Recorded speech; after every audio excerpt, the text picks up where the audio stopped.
Kenapa mukaku burik? Karena mainku di bawah terik, bukan di bawah gemerlap nomor diskotik. Bagaimana ketua? Cek menyala wih. Terus nih bos, sampai dong. Hey guys, welcome back to my channel. Bareng gua lagi di sini. Dan di video kali ini kita akan membongkar misteri baru lagi yang tersimpan dalam game Spelunky ini. Namun kita akan lompat ke fase yang lebih mengerikan lagi dari fase-fase yang udah gua bahas semua. Di video kali ini gua akan membahas detail dan teori juga misteri dalam Spelunky fase kelima ini. Setelah kita membahas hal yang mungkin saja berkaitan dengan lore dari game Spelunky yang dibuat Nyanko BF ini, yaitu fase ketiga dan fase keempat, nah muncul lagi fase kelanjutan yaitu fase kelima yang pasti lebih horor juga lebih disturbing dari fase-fase sebelumnya. Di pembahasan Spelunky sebelumnya, gue udah membahas teori lainnya dari Mr. Tree, di mana lore baru yang mungkin kalian gak tahu tentang karakter Mr. Tree ini udah gue bahas semua di video itu. Bagi yang belum nonton dulu ya, baru balik lagi ke sini, oke? Nah, sekarang kita akan mencoba membongkar misteri dan lore lainnya yang disimpan dalam fase kelima game Spelunky ini. Apa yang sebenarnya terjadi sehingga para Spelunky ini berubah menjadi monster di fase kelima ini. Tapi sebelum mulai jangan lupa untuk pencet dulu tombol like sama subscribe-nya. Dan follow IG gua, linknya di deskripsi. So, tanpa berlama-lama lagi, mari kita masuk ke pembahasan kali ini.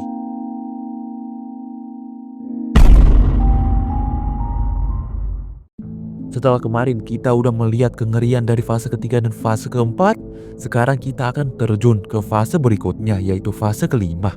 Dimana di fase ini sudah benar-benar berbeda dari fase ketiga dan keempat kemarin. Apalagi mode normal dan horor di versi aslinya. Di fase kelima ini kita akan melihat bentuk dari para Spelunky ini yang terlihat semuanya sudah berevolusi menjadi hal yang paling absurd, disturbing, namun juga horor di saat yang bersamaan.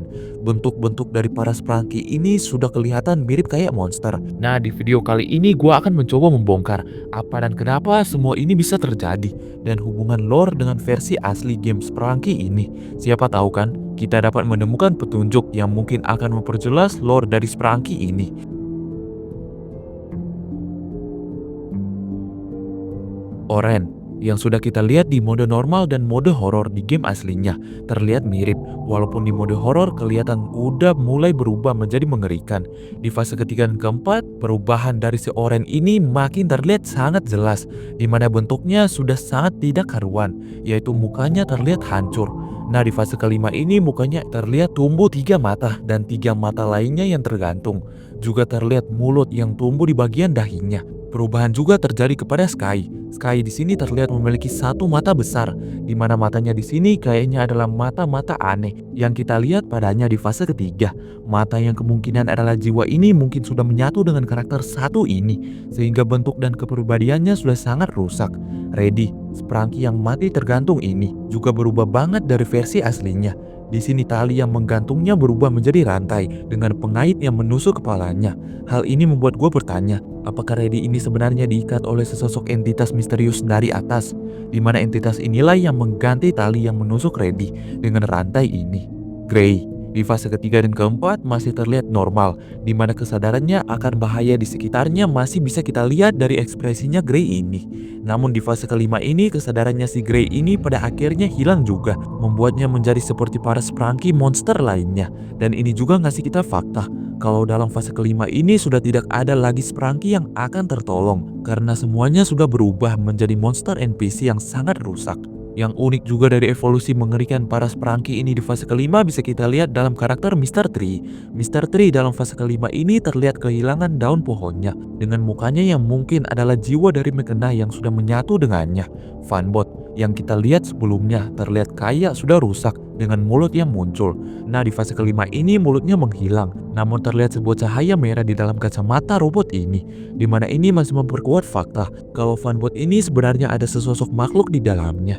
Perubahan yang sangat terlihat dari segi bentuk dan ukuran adalah di karakter Derpol, Venaria, dan Simon. Ketiga karakter ini dalam fase kelima sudah terlihat sangat berbeda dari versi asli mereka. Namun kalau kita lihat dari ketiga karakter ini, gak ada bekas luka ataupun penyiksaan dari karakter-karakter ini. Kayak karakter-karakter ini hanya berevolusi saja tanpa adanya luka yang dialami. Nah, mungkin gak sih kalau luka dari para Spelunky lainnya disebabkan oleh karakter-karakter yang berevolusi ini? Evolusi yang paling keren menurut gua dalam fase kelima ini adalah evolusi dari Mr. Sun. Mr. Sun di sini terlihat berubah wujud menjadi sesosok entitas kosmik dengan intinya yang berada di bagian tengah mata merahnya. Perubahan ini masuk akal karena Mr. Sun adalah sebuah matahari atau bintang yang juga berhubungan dengan kosmik. Kebalikan dari Sprunky tadi. Tanner dan Brute adalah karakter yang paling brutal perubahannya di fase kelima ini. Perubahan ini mungkin masih masuk dengan teori tadi. Kalau Sprunky lainnya yang berevolusi super besar lah yang menyebabkan kerusakan tubuh dari Tanner dan Brute ini. Juga para Sprunky lainnya, kayak Oakix dan Pinky. Nah, dua karakter ini juga dalam fase kelima ini sebenarnya berakhir sama kayak Tanner dan Brute. Mereka berdua ini dicabik-cabik oleh Sprunky lainnya yang berevolusi menjadi monster mengerikan. Garnold di fase kelima ini makin terlihat jelas bentuk aslinya di dalam kostumnya ini. Dimana di sini matanya memancarkan cahaya merah yang terang banget. Dimana dari bentuknya di fase kelima ini malah membuat gua teringat dengan William Afton di dalam Springtrap. Berarti kita bisa menyimpulkan di sini kalau baju robot Garnold ini mungkin semacam baju animatronik kayak Springlock suit gitu.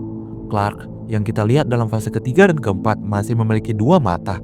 Namun dalam fase kelima ini matanya menjadi satu, namun sangat besar, hampir sebesar kepalanya. Dari bentuknya ini kayaknya dia juga adalah Sprunky yang berevolusi, walaupun gak sebesar yang lainnya. Nah, untuk Zevin lagi-lagi tidak berubah banyak kayak di fase ketiga dan keempatnya.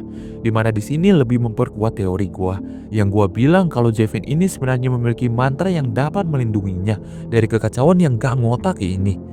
Mr. Van Komputer dalam fase kelima ini ngasih kita sebuah pesan misterius lagi. Yang inti dari pesan ini adalah seseorang yang ketakutan dan meminta bantuan. Dari pesan ini sudah jelas kalau memang dalam komputer warnet 1 ini ada sebuah jiwa yang mendiaminya. Sama kayak teori gua di video sebelumnya. Dan terakhir, si Wenda yang di sini mengalami evolusi yang mirip kayak Derpo, yaitu lehernya memanjang, yang berarti Wenda di sini sudah benar-benar kehilangan sifat psikopatnya. Dia membunuh di fase ini ya karena dia sudah menjadi monster yang tidak memiliki kesadaran karena kesadarannya yang sudah sangat rusak parah. Sebenarnya ada Easter egg dari Blake juga. Namun bentuknya di sini ya mirip dengan versi normalnya di game asli dengan lagu Sigma Mewing Skibidi yang terputar di sini.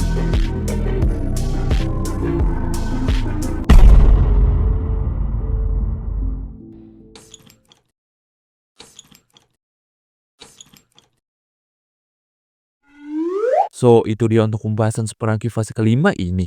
Sebenarnya ada fase-fase lainnya lagi, kayak Sprunky fase ke-0 dan juga fase kelima namun yang berbeda dengan versi yang ini. Kalau kalian setuju gua bahas, fase-fase lainnya ini bisa komen di bawah ya. Dan jangan lupa untuk subscribe. Jadi terima kasih udah nonton, jangan lupa follow TikTok dan Instagram saya Clay Rafa. Gua di sini dan bye.